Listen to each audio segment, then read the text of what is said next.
Hello, I'm Professor Boardway with MBA Architectural and MBA Educational Horizons. I represent both companies. Um, this video will be talking about how to keep an architectural project profitable, okay, and monitor the budget and make sure that it doesn't get away, as well as the schedule, right? And we're talking about the time in your office as the architect and also outside of your office when it's under construction and out to bid and things of that sort. I mean, there's pre-design, there's design documents, and then there's bidding, and then there's construction administration, and then any services we can do after they move in, post-contract. You know, it's like, so what phase are we in? We could be talking about all these phases to make sure that the project stays profitable progressively. I mean, the first meeting is going to be your most important meeting with the owner. You know, you go through, and I mean, what I do about 3 days prior to the first meeting, I'll send over an email requesting that the client bring with them to this meeting their budget, their schedule, their level of quality, the program criteria, construction manager requirements, and all of that. That's why, that way, it's a tool from the owner and not me, okay, which is different. Because if it's from me, the owner could very easily come back and say, I don't remember saying that, or whatever, you know. So the silly days are gone, and so you think about asking that this be in written form by the owner ahead of time. And then it needs to be realistic as well. I mean, it can't just be way out there, pie in the sky, whatever. I mean, so, you know, I mean, a project can go anywhere from $100 to $1,000 a square foot or more. And, you know, and so as an architect, you do need to kind of have a handle on that a little bit as far as if this project really is within reason of budget. You know, I think someone came to us and wanted to do a school, and you know they only had like $300 a square foot, $300 a square foot, or something like that. And it's like, whoa, wait a minute, you know. And so we had to kind of bring them up. You know, so you drop the scope and the balance. You know, the budget goes up and it balances out, and you know, and that type of thing. And that's what you need to do before you go on with the project any further. Because if you don't do it then, I mean, it's going to be a big surprise later, and we don't like surprises anymore, do we? So it's a matter of getting out ahead of that, talking about it now at the first meeting, making sure that you know, everything is realistic and gonna move forward with the budget and the schedule, okay, and the level of quality and all of that as well. And you know, and I also mentioned in the first meeting that we don't recommend contractors. I would recommend that the owner does the research on finding a list of good contractors and maybe go visit their job sites and put them on the list, because halfway into construction documents, or maybe even at the beginning, I'll be asking for that list, because we'll go out to bid or qualify the contractors first.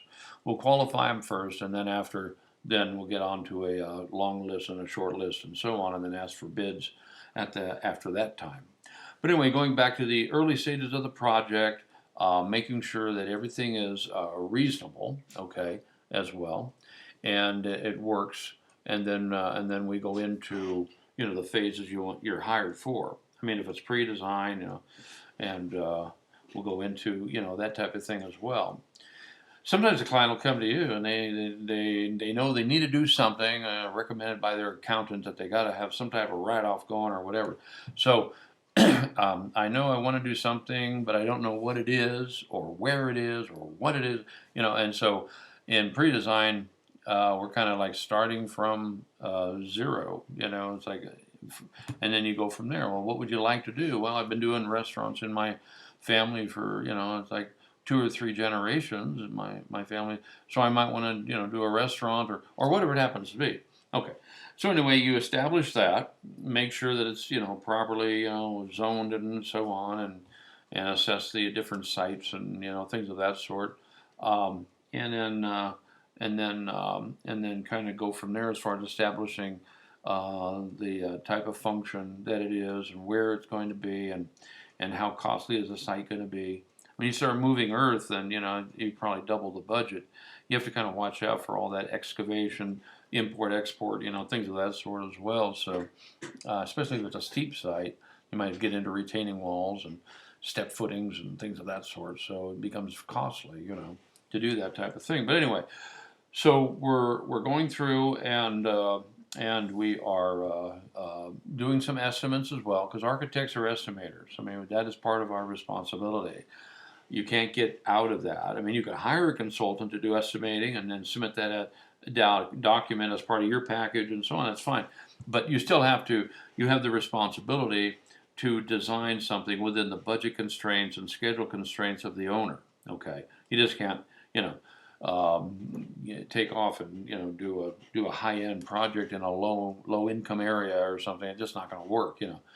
So the marketing is important as well, making sure that we're fitting into the need and the use of that particular community, and then we go through and make sure that the project is working fine as far as pre-design and site analysis and getting all that preliminary information out of the way to where when we go into schematics, then we're putting scale and proportion to what we've collected, the data we've collected ahead of time, in the 2 phases before.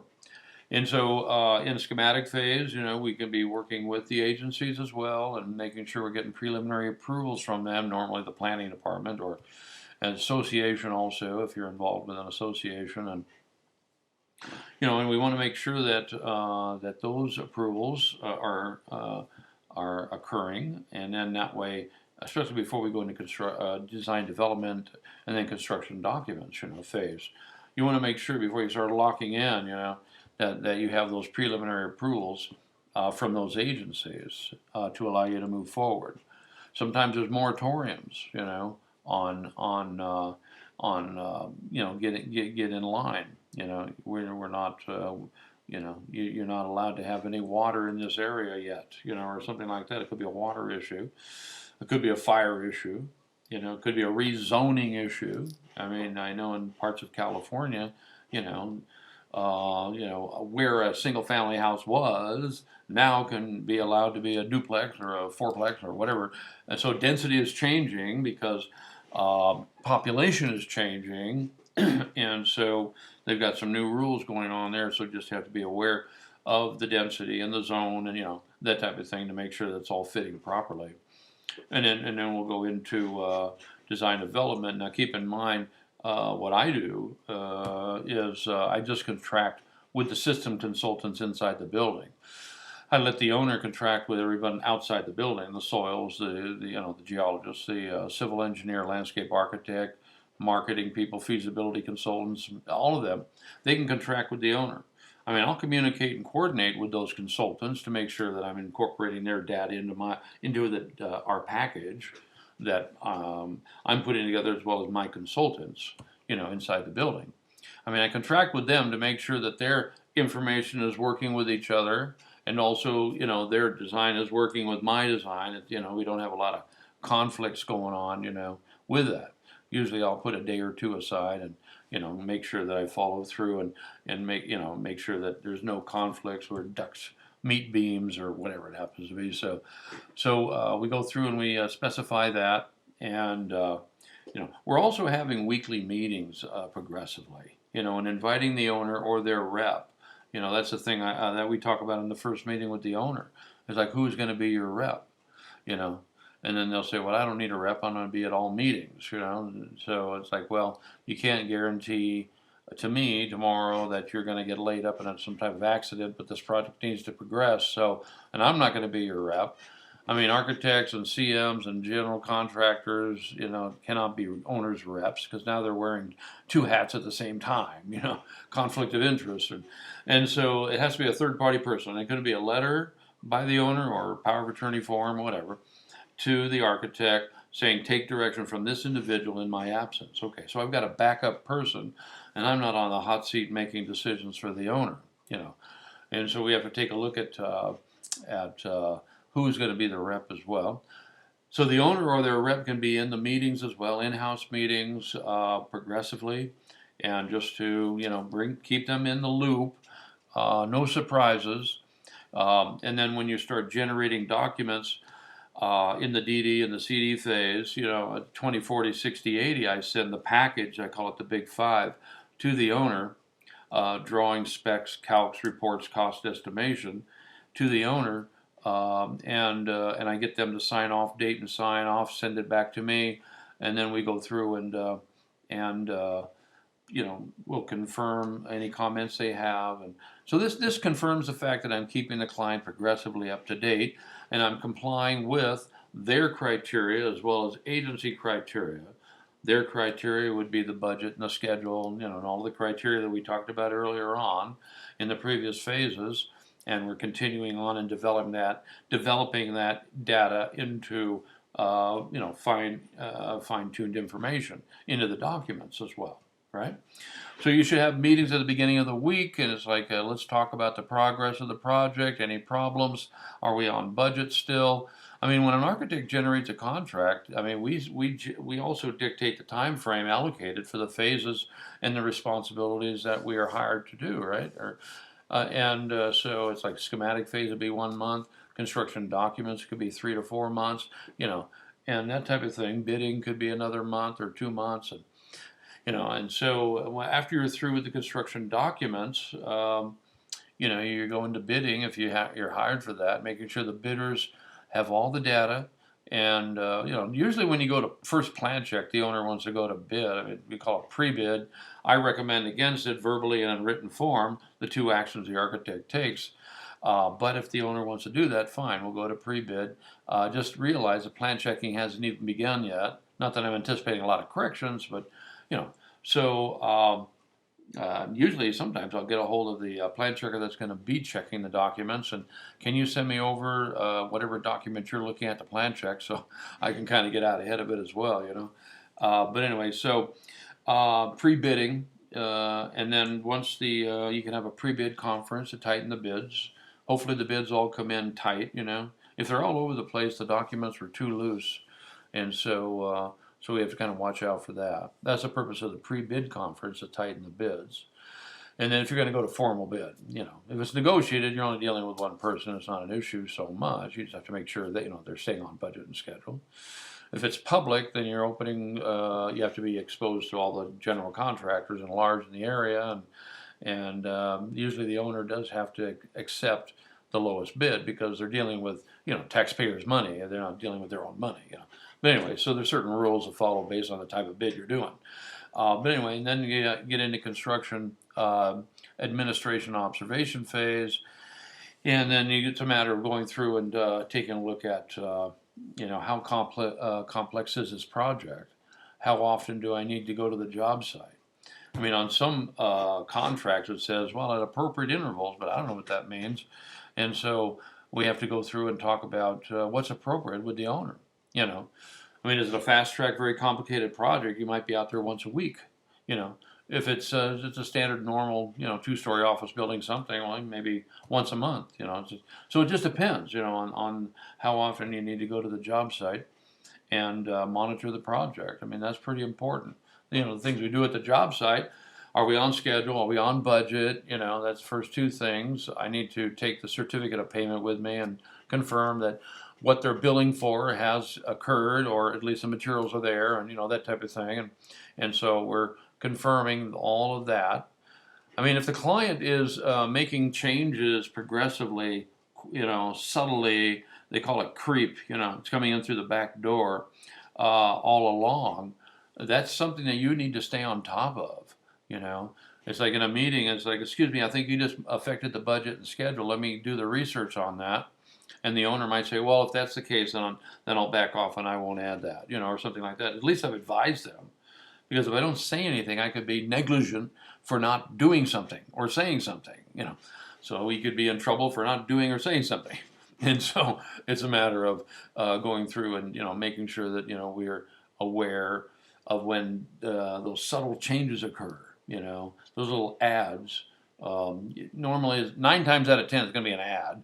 Not too often it's a deduct, but sometimes every once in a while we'll ask for a credit, And sometimes we'll put substitutions into the documents as well, and then the owner might look at different levels of doing a fence or a wall or whatever it happens to be, and say, well, okay, I'll go with the wall instead of the fence condition or something like that. And so here's how the budget was affected with that selection, And so, do you have specifications that are open or closed, proprietary, that type of thing? And that's another thing that, if something can't be built or is not available as a product, then here comes the alternatives if you're open for them, and the contractor is going to do their alternative, and then the architect needs to first verify, is it really not available? So it'll go back to square one. It's like, um, and then if it's not available, then we'll do the research as well and then present, 3 or 4 different alternates to the owner and let them decide. And then whatever they decide becomes a substitution, and then we move forward with that. And it's going to affect the schedule or the budget. It could be. Sometimes it's selected because it's much faster delivery. So then we save some time. We get credit on time. When time frame is given to an owner by a contractor, it's always to substantial completion. It's like from letter of authorization to proceed to substantial completion. That's what the Gantt chart or the phase chart, construction chart is reflecting. And so, if we get some credit on time, then substantial completion date comes back a little bit. If they say no, it's going to be much longer, then it's going to have to push out. So as long as the owner is aware of that and you're on top of it and monitoring it, then usually the surprises aren't so great. And maybe that's experience, and you might have to go to your supervisor or employer, principal to get some advice on getting out ahead of something. I always find that if you can get out ahead of something, then when the time comes, it's not as big a deal. But there are always surprises and things that we didn't plan on, that type of thing. But so monitoring the project all the way through, okay, keeping it on budget and schedule, so it maintains your profit or the company's profit as well, is very important, because once you do that, then you start getting a history. Then we get more business. How does business come? 2 ways. Normally is repeat business. The client likes what you did on the last project, so they're going to use you again, or recommendations. Okay, I was recommended by so-and-so that your firm does good product and keeps the project on budget and schedule and that type of thing. So it's very important that we do that, and the client realizes what is an extra and what's included. There's only 2 effects to a project, which are revisions and clarifications. Clarifications is additional supplemental data to the project that doesn't affect time and or cost. That's a clarification. And we have a revision that does affect a change to the project that does affect time and or cost in the form of an add or a deduct. Not too often we hear about deduct, but anyway, it's always nice to hear if you get some type of credit back, that type of thing as well. But anyway, keeping a project profitable, very important, especially these days now, and with the economy, doing whatever. Right now, a building that you could have built a year ago is 3 times the cost now, because of the way the economy is, so. So we have to take a look at that. Is there an easier, less expensive way of doing something construction-wise? Can we do, wall panels or trusses and, TJIs or TJLs and things of that sort as well? Would that save some time and, have it manufactured in the factory and shipped out to the job site, and that type of thing as well. So the process of construction, could also be a function of saving cost as well. And so we have to take a look at that, and that's part of the budget and the bids that come in. Halfway through construction documents, we'll be asking the owner for that list of contractors, because we don't recommend contractors, right? And then we'll send out the qualifications to them, and then get them back as a long list. And then when the permits are available, when the permits are available, then we'll send out the completed set of documents, and then on the short list, usually about 5 or 6 contractors out of 12 or something like that. And then that way we can end up, making a selection on who's best for the project. I can recommend, but it's not going to be the decision. The owner has to make the decision. All right.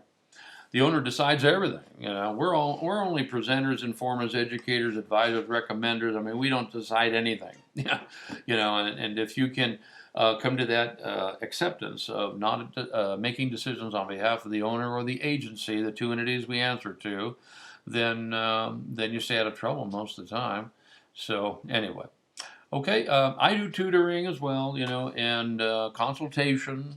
I mean, I've been involved with architecture for 45 years, and so some people will rely on ask me for advice, consultation. Principals of firms will call me, and I'll spend an hour of time on the phone talking with them and that type of thing. But I also do tutoring for the candidates in the process of taking the architectural registration exam across the U.S. and so on, and also the CSE, California Supplemental exam, and also the NCIDQ, the interior designers exam. So I can do tutors. I do teleseminars, where we have a group of 10 people on the screen and that type of thing. I've got videos, audios, booklets, as well on all those subjects. I also I do 10 professional subjects. I mean, somebody that I got through the exam says, "Okay, thank you, Professor Boardway." And it's like, well, wait a minute, I do 10 professional subjects as well, for anywhere from the novice to someone with 40, 50 years experience. So anyway, our website is MBA Mary Bravo Apple -architectural.com. Or you can call me directly, and we can talk on the phone if you need some direction and so on. All right, well, take care, and hopefully keep your projects profitable. Okay, all right, take care. Bye-bye.